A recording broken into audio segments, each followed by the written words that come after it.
तर हाय सगळ्यांना, जय भीम, जय शिवराय,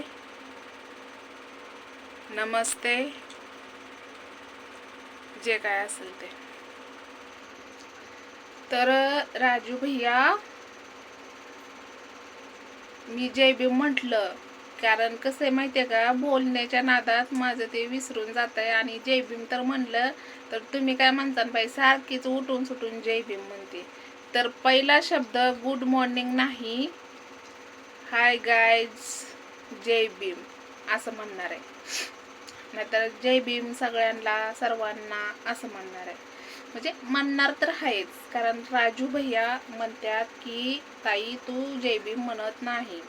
तर जय भीम तर म्हणते की दादा, असं थोडीच असतं की मी जय भीम म्हणत नाही, म्हणते की. तर विषय म्हणजे कमेंटवर मी कधी बोलत नाही आणि बोलणार पण नाही. तर कमेंट कसं कोण करतं कसं नाही सांगून करत नाही, बरोबर आहे का नाही. तर विषय,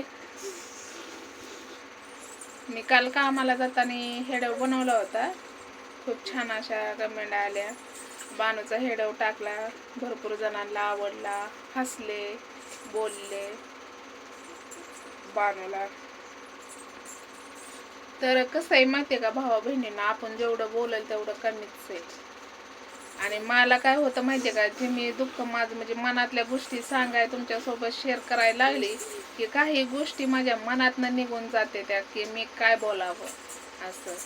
तर आता मला जायचं ती कागदपत्र आणायला. मी फोन पण केला पण ती माझा फोन उचलला नाही. बहुतेक त्याने नंबर चेंज केल्याने दिसतोय. नंबर लागत बी नाही उचलत बी नाही, कुणाकडे गेलाय का त्याच्याकडेच आहे मला नाही माहिती. मी फोन केला तर फोन उचलला नाही. मग मी अशी चौकशी बाहेरनं केली की मला कागद पाहिजे ती घरी जाऊन सांगा. तर घरच्यांचं असं म्हणणं आहे की बाई मी तुला कागद द्यायला तू काय माझ्या लेकापाशी राहते का. अगं बाई, तुझा लेक तर नीट असता तर मला राहायला का मला काय जोर आलाय. मला लय मजा येते. माझ्या 2 लेकरं घेऊन कष्ट करून खायला घालायला का मी. माझा बाप बॅलिस्टर आहे, काही आमदारी नाही त्यांना आणायला की मला पुरवत्यात. पहिल्यापासून आईचं मावशीचंच लय दुःख तुम्हाला वाटतंय. जर माझ्या आईबापाचं मावशीचं तर नाव कोणी घेतलं तर माझ्या इतकं वाईट नाही. तुला सांगते, समजलं. कळण्यावर कोई साऱ्या कापी आहे. आणि नाव घ्यायला पण मला लाज नाही वाटणार बरं का भावा बहिणींनो. पण कसं आहे, नाव घेण्यासारखी यांची लायकी नाही. लायकी असणाऱ्याला बोलतो. आणि मन्या तू तर कधी सुधारणार नाही. तू असाच येडा हिंचीन, दगडा हाणत कोणाला पण. अरे तुला लेकरांची काळजी नाही आणि तुझी आई मला म्हणते. आता आईला लई झुंबल तुझ्या की माझ्याबद्दल असे. आणि ती हेडव बघत नाही माझा, बाकीची सांगतात, शेजार पाजाराची सांगतात तुझ्या सुनाने असा हेडव आला दाखवतात आणि मग ती चिडती. म्हणून तुझ्यासाठी खास, समजलं का. तू माझ्या नादी लागू नको. इज्जत देती ना, इज्जतीनेच राहा. आधी तेव्हा तिथं राहत होती तेव्हा माझी काळजी घेत होती, मला हाणू देत नव्हती, लेकाला दापायची. आणि आता लेक गोड बोलत असल, लेकाची कळवळ येत असल, मला म्हणते हेडव बनवू नको. आमची इज्जत घालवायला लागली. इज्जत घालवायसाठी, इज्जत घालवण्यासारखं तुम्ही केलं म्हणल्यावर तुमची इज्जत घालवणार नाही तर काय तुम्हाला देवाऱ्यावर पुंजणार आहे काय मी. आज माझ्या बारक्या पुरीला महिन्याला दवाखाना ट्रीटमेंट आहे. हिला किती जात्यात मी सांगू शकत नाही. हा, मोठ्या पुरीचं शिक्षण काय म्हणून लागत नाही हे तर माहिती आहे ना तुला. 6 लेकरं होती. किती, 1 डझन, अर्धा डझन लेकरं होती, बरोबर. अर्धा डझन लेकरं आहेत ना, तर तुला माहिती असेल. आणि मला फोन तुम्ही करावा अशी माझी इच्छाच आहे, कळलं का. काय बोलती, तुला पटलं तर बोलत जा बाई. तू पण एक आईच आहे. मी 2 लेकरांची आई आहे, तू अर्ध्या डझनची आई आहे, एवढं लक्षात ठेव. आता लेकाची लय माया यायला लागली का? ले लेकाला घालत असल्यावर शिळ पाळ तर देते लेकाला, आणि दे नका मला काय घेणं देणं पडलं. बिंदात देत बस, शिळ दी इटल्याला दी, मला काय त्याच्याशी घेणं देणं नाही पडलं. जे मला लेकरांना पाहिजे ना ते तुम्हाला देवाच लागणार आहे. कळलं का? माझा अजून मला तुमची बोलती खोळायला भाग पाडू नका. कळलं का? ती धीर आहे माझा चांगला, 4 नंबरचा धीर आहे ना तो हाय चांगला. ते मला काय म्हणतात, कधी पण मला काय मदत पडली तर मला सांगत जावा. आता त्यांच्यापाशी काय आहे, मी आणि माणसापाशीच पाया कागद पाहायती ना. आणि तुम्हाला सांगते तुमच्या माहितीसाठी, मी त्याचं आधार कार्ड, माझं आधार कार्ड काढायचं होतं ना, तर नवऱ्याचं लागायचं होतं. तर मी चोरून आणलं होतं त्याच्या घरातलं, चोरून. आणि चोरून म्हणलं तर मी इकलीने चोरून नाही, त्याच्यात सामील कोण कोण आहे हे पण सांगते तुम्हाला. माझ्या भाऊजाईला नेलतं माझ्या सोबत, मावस भाऊजाई, आणि त्याची थुरली भाऊजाई, परत 4 नंबरची भाऊजाई, अशा एवढ्या जणी होत्या. 3 जणी भाऊजाई आणि एक आई. त्यांच्या परस्पर आम्ही नेलं. तर मी आणताना मला काय म्हणण्यात आलं माहितीये का, बाया तू नेती तर आणून दी. म्हणजे मी काय लपून का चोरून तिकडच नेणार होती का? माझं काम झालं तर मी आणून देणारच होती की. म्हणजे बोलण्याचा उद्देश बघा तुम्ही.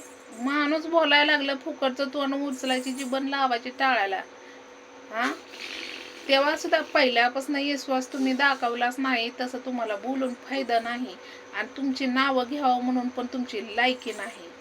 कळलं का? आता भावा बहिणीनं तुम्ही असं म्हणू नका, असे का बोलायला लागली मला.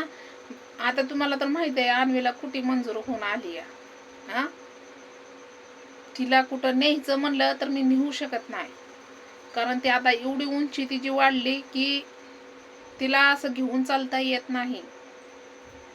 मग विचार करा तुम्ही, कागदपत्र असल्याशिवाय आपल्याला त्या गोष्टी मिळतात का? आणि ज्या मला गोष्टी लागायच्या होत्या ना, म्हण्या तू मला काय बोललेला आहे माहितीये ना, तुझ्या लक्षात आहे ना, तू मला म्हणलेला 2 लेकरं आश्रम मध्ये सोड. म्हणजे अजून मी लेकरं काढायला येते तुझ्यापाशी. तुला जनाची नाही मनाची तर लाच पाहिजे की. नासक्या, तू माझ्याकडून 2000 रुपये घेतलंच, 2000 भागना म्हणून 3000 रुपये मागत होता की. हा, तुला लेकरांची माया दया नाही आली तेव्हा, हा. अरे सोड, तुला तर माया नाहीच. तुला माया असती ना तर तू एक दिवस का व्हायना बघायला आला असता. कळलं का? अन्वीचा जीव तू घालवण्याचा प्रयत्न केला ना, केलतास ना, ते आता तुझी लायकी कळली की तुला लेकरांची किती माया आहे. अरे म्हणतात ना, साप तरी एका आईच्या पोटी आला ना तरी बापांना सुद्धा काळीज असते, त्यांना सुद्धा पाजर फुटतो. तुला पाजर नाही फुटला, मयाचा पाजर नाही फुटला. आता तू म्हणशील की पाजर फुटायसाठी तू इथं राहिलीच का? अरे मग राहिली नसती तर एवढी 2 लेकरं झालीच नसती ना, हा. तू लेकरं झाल्यावर नाटकं चालू केली. तू जर नागोबाच असतात ना रंग दाखवाय चालू केलं तू. अरे तुझं नाव आणि तुझा चेहरा सुद्धा मला आठवणा गेलाय. कळलं का? मला गुन्हानी सगळ्यांना सांगते, घरच्यांना, की मला गुन्हानी कागदपत्र द्या. मला कायद्याने घ्यायला लावू नका. कायदा मला पण कळतो, तुम्हाला कळत असल्या ना तर मला सुद्धा कळतो कायदा. मग मी कायद्याने कशी घेईन ना आणि कुठं शिरेन ते तुम्हाला कळायचं नाही. गुढीत आहे ना, गुढीतच सांगते, मला कागदपत्र पाहिजे. कागदपत्र द्या. माझा नंबर तुमच्याकडे आहे ऑलरेडी, मला फोन करा. आणि कुणी सांगायचंय ना ते बिंदात जाऊन सांगा, मला फरक पडत नाही. कारण मी 2 लेकरं तुमची सांभाळती. तुमचं रक्त आहे, की माझं रक्त नाही त्याच्यामध्ये. माझी मेहनत असली ना तरी पण माझं रक्त नाही, तुमचं रक्त आहे. तुमच्या लेकरांसाठी मी झटती. तुम्हाला त्या लेकरांची कधी कुणाचा बिस्किट पुडा माहित नाही माझ्या लेकरांना, ना मामांचा ना आजीचा आजोबाचा, आणि बापाचा तर सोडाच सोडा. बाप तर कुठंच कुठं. अवघड आहे. तर भावा बहिणीनं माझं काही चुकत असलं ना तर मला तसं सांगा कमेंट बॉक्समध्ये, कारण मी काही चुकीचं बोलत नाही, मला तर वाटतं तसं. आणि अजून एक व्हिडिओ बनवणार आहे मी, ते नक्कीच बघा तुम्ही. बाय सगळ्यांना.